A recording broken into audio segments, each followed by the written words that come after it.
No coupons. Hello, hello. Once upon a time, after the World War, in the early 1970s, something began to change for the ordinary westernised citizen. You hate me after what I say.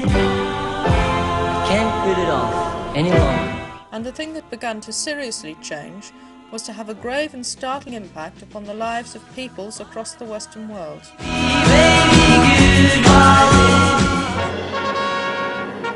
The thing that began to change was time. And so we come to this, I'm afraid, far from inexpensive dish which I have here as a centrepiece. This is called... Suddenly, people began to find that they had more of it. And with more time and more cash in their pockets, a whole new world of potential opened up to them. And thus, a new social craze was born, that of the dinner party.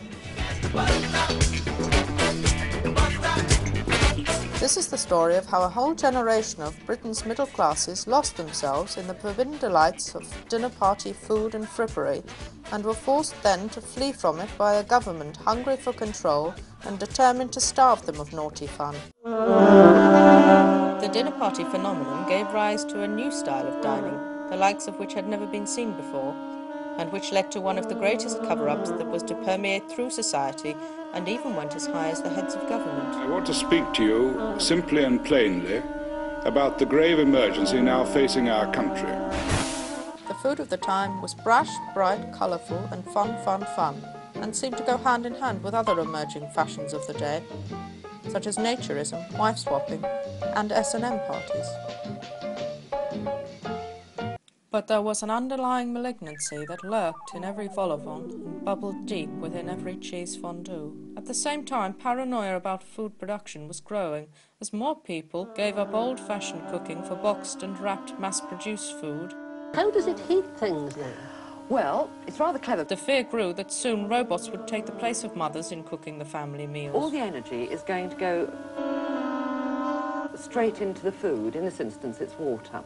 During this period, the fools in government claimed that the bad party food was feeding the bad behaviour that threatened to tear apart all the very fabrics of society, and promised for the future nothing but widespread stupidity. So they, the fools, persuaded some of Europe's foremost scientists to produce a study.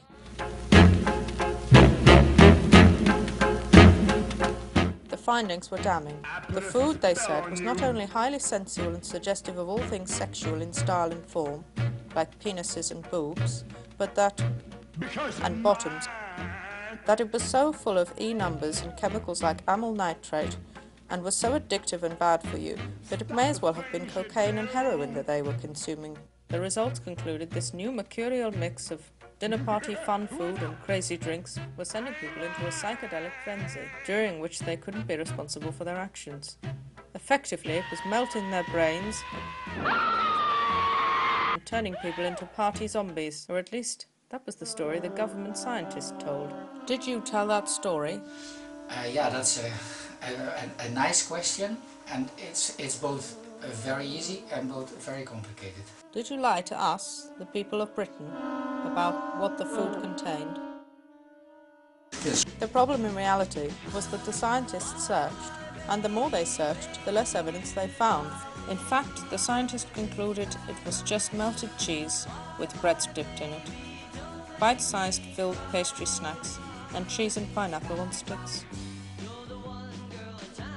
Hand size.